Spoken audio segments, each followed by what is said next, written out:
everybody, welcome to my channel. Everything I say is alleged, my opinion, and for entertainment purposes only.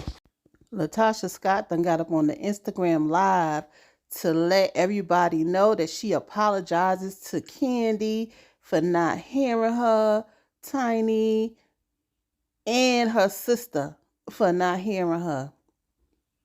And then she turned around and blamed y'all, okay? So she starts off with showing the audience, okay, the fans, that she is in the room by herself and turns the camera around. We need to see the whole room. Somebody said he is under the couch. Child, I can't. So Latocha Scott apologized to the fans. She was saying this is not what she intended for things to have, how things should have happened, that we shouldn't be seeing the mess that's going on. Meanwhile, instead of promoting your gospel album on these interviews you've been going on, you've been on there insulting your castmates, aka your group members, your sisters, you call them. So I'm going to need you to stop. You put this all out here. As I said in my last video, you did this last reality show, Just Kicking. You said a lot of things. There was a lot of things said. And you and Candy had that conversation about how Candy felt when being in a group. She felt isolated. She felt like everybody voted against her. You may not have seen her sadness because, like you said, all you wanted to do was sing. It was all about you. So I don't believe that you didn't know that Candy was feeling away. I don't believe that at all. A part of me low-key feel like you was gloating in Candy being the outcast in the group. But that's just my opinion. And that's based on just watching this show and how you've been rolling these past few interviews and on this show that's out now. I also felt like you think you could roll like you did back in the day getting your solo deal, treating everybody like crap, which it showed on this show, so you can't say you ain't do that, okay?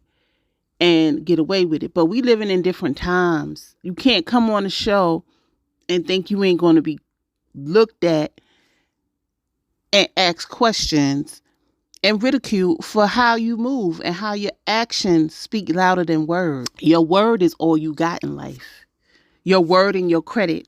And your credit ain't going to mean shit in another maybe year or so, with the way the world going, but that ain't got nothing to do with nothing, okay? But I hope you look back at how you move, especially on this show, The Queens of R&B, and get a message from it from yourself, because you was not right at all. Girl, you alienated yourself from your whole group, so much so that the one person that you was the tightest with, your sister, felt it, okay? That can't be denied. You knew what you were doing. You gave everybody your arse to kiss. You wasn't thinking about nobody but yourself. And I need you to just admit that. That's all. That's it. Once you admit it, life will be good. Put it out in the universe so it can be fixed. Girl, you need to stop. You stepping out to sing gospel ain't got nothing to do with the way things is happening for you right now. At all. What's happening to you right now is the way you've been acting on this show, the way you've been going on these interviews. And like I said, instead of promoting your gospel album, you was critiquing your group members singing, out here calling your sister a liar, saying she crazy, she got mental issues. Yes, you are a great singer. I give you that. You can sing. You can change up your style a little bit because I am tired of hearing those goddamn runs, okay? But overall, you are the singer. You are a good singer. And I think that got to your head. And there's nothing wrong with that, because if you don't believe in yourself, nobody else will. But you got to be humble about it. Humble. Because what is giveth is taketh away. Okay? Be humble. What's that song, y'all? I can't remember.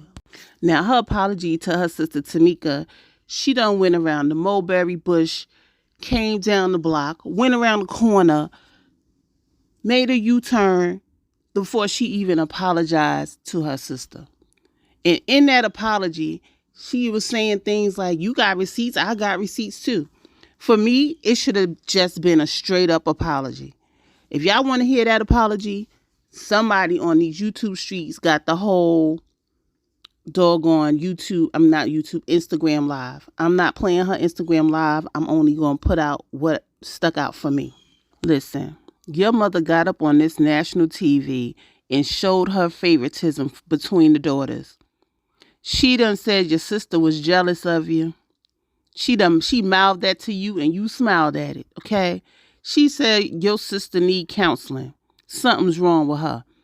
All on national TV. You can't tell me that y'all don't do that behind closed doors. It's probably worse behind closed doors. And y'all just refrained from doing too much because y'all was in front of the cameras.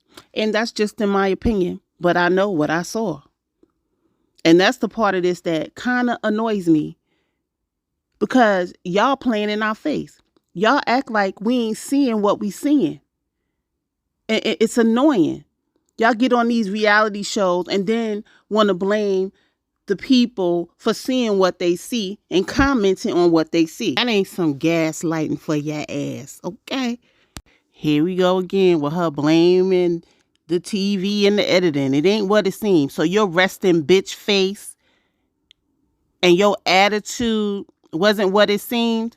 Come on, Tasha. You say you got on here to celebrate women, but you got on here, called your sister a liar, said she had mental issues, and the main person that you keep talking about is Kandi.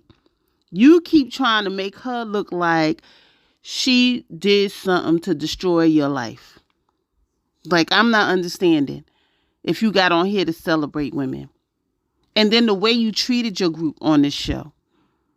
You keep saying it ain't what it seemed, but we know what we saw.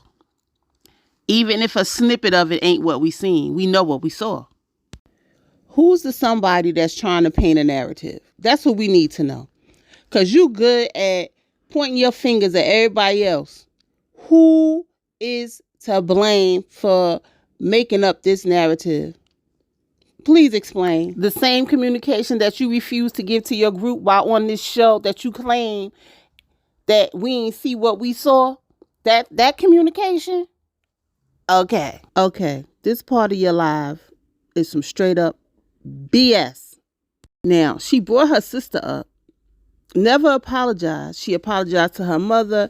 She apologized to her 92-year-old grandmother. Okay? But then you want to sit here and tell us that the first time you hearing about a $30,000 allegation was when you saw it on TV. So were you not in scene? Did they freaking, virtually put you in that scene? Because y'all had the scene before it came to the TV. So what do you mean that's the first time you hearing about it when we watched it on TV? Oh, that's the part where you say it ain't what it seemed. Is that what it is? Girl. So where your receipts at? Is somebody calling me a thief and they put out receipts, I would have put out my receipts too. I mean, y'all already put shit out there as it is. Put it out there. Now you want to talk behind closed doors? When you done called your sister a liar on national TV, on these interviews on the social media streets, but you want her to do stuff behind closed doors. Right, okay. And then this whole, you've been reaching out, where y'all said on national TV, and we know on national TV that you changed your number and they couldn't get in touch with you. So I'm not understanding. Now you want to reach out because the block is hot. The block is hot. According to Tamika, before this show even started filming, she tried to have a sit down with you and have a conversation with you, but you was having no parts of that. She said your mama said that you done told the TV show everything that they needed to know before the meeting at your mama house. This is all what Tamika said. So communication where if you're not a willing participant that want to communicate. And lastly, I'm going to leave y'all with these two things that she brought home to let us know or justify why she on this live. Like, I don't get it. So she brings up that they are in an open relationship now that all these allegations are coming out about her husband having all these affairs, that they've been in an open relationship, but it's private. And we shouldn't have nothing to say about that. Frankly, I don't give a damn. You want to stay with your open marriage and your husband sleeping around? Do that. But do you get the same option as to be in an open relationship to sleep around? There's nothing coming out about you in this open relationship. So is there no respect in y'all open marriage? And lastly, she goes into blaming y'all. As much as she said y'all at the end of this live, it was just ridiculous. Because y'all attacking me. How do y'all think that, how do y'all even know that I'm strong enough to take all of the stuff that I'm taking? And y'all keep poking and y'all keep pushing and y'all keep talking. But y'all poking and accusing me and convicting me. Saying things about me. What in the world am I doing to y'all? It's easy to sit behind a phone and a computer and say, yeah, but y'all don't know what it feels like for people to continue to come against you. And that y'all can go about your business and go talk about somebody else, because that's what's going to be next. Somebody else going to come along. Y'all going to continue to bash and ain't nobody really trying to help find no resolve. Y'all out here making people, y'all don't know that this mental health, this stuff is real. But y'all are the ones who are causing some of this stuff. All y'all on here trying to dog me out for stuff that I don't even know nothing about. Come on, man. Is that your wit's end? I know what it feels like. I know what it feels like. And it's been. So there y'all have it. The apologies wasn't apologizing for me. There was no accountability taken. There was a lot of finger pointing, although she said she wasn't pointing fingers. And I got a headache. So I'm gonna end this video.